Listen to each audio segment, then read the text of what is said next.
So let's move ahead to question number 2. Can we see a simple example of link to SQL?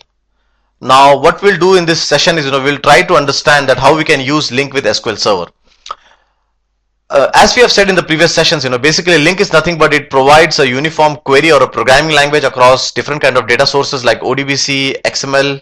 Probably you have Microsoft documents like Excel, Word, and then databases like SQL Server, Oracle.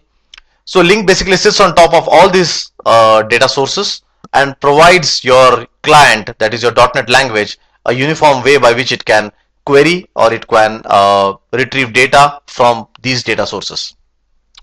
So in this session we will see a simple example of how to use link with SQL Server. So in other words, we will be exploring link to SQL. Now before we move ahead and we start looking into the source code of link to SQL, we'll first try to understand the concept of entity, because entities will form the base on which link to SQL works. Okay. Now if you look into the way classes are designed or defined in projects, normally they are mapped to tables. For example, you can have a country table, okay, and then you can have a class which basically maps to the country table. Okay, I do understand that it's not normally necessary that your application model or your application classes are same as the database tables, but I'm talking about 80% times your table model is basically same as your class model. So what people do is that they say, okay, if we have a country table, okay, then we will define a class for it called as some class called as, I have named here as country entity, something called as CLS country or something. The properties of these classes basically maps to the column of the tables. Okay. Now these kind of classes are termed as entities.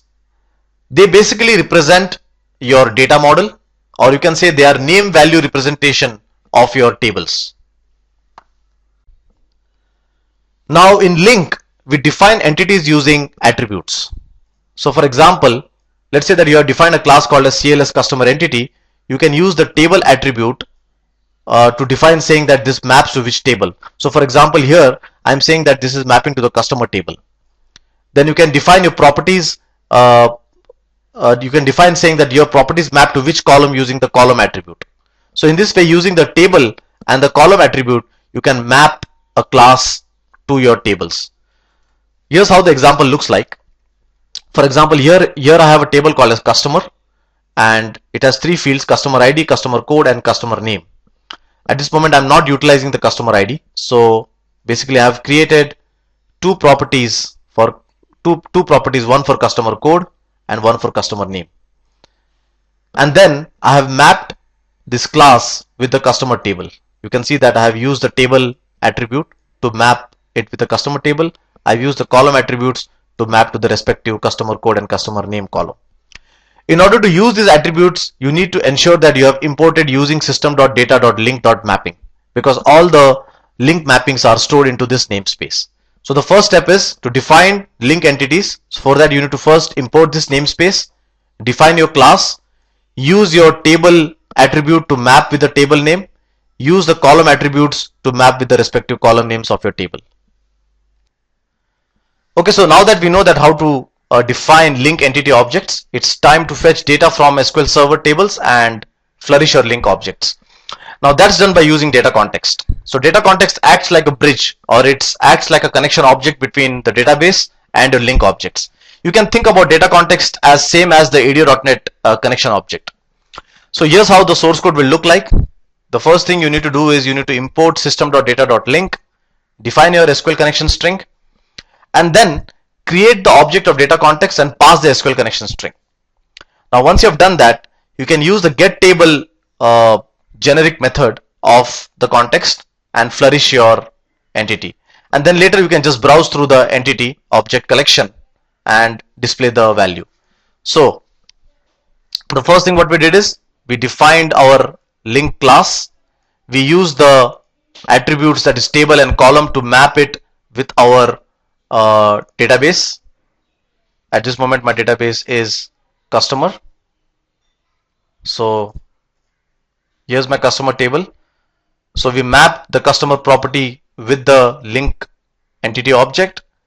Then I imported system.data.link and created my data context class, data context object, passed in the connection string, use the get table method or the get table function to get my table collection of the entities, and then I just browsed through the link object collection. So let's run this project. You can get this source code from questpointvideo.com. In case you have bought the DVD, you can get the same from the source code folder. So basically this source code has a lot of other things, and we will be explaining that in the coming up videos, but at this moment it was simple link to SQL example, and you can see that we have just displayed the customer name. So it has displayed to me Questpoint and Questpoint IT. The same is in my table.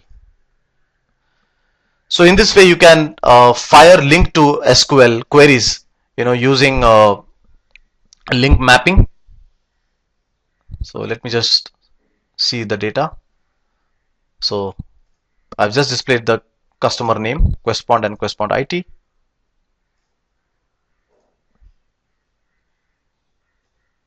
And that's what is displayed on the browser, right?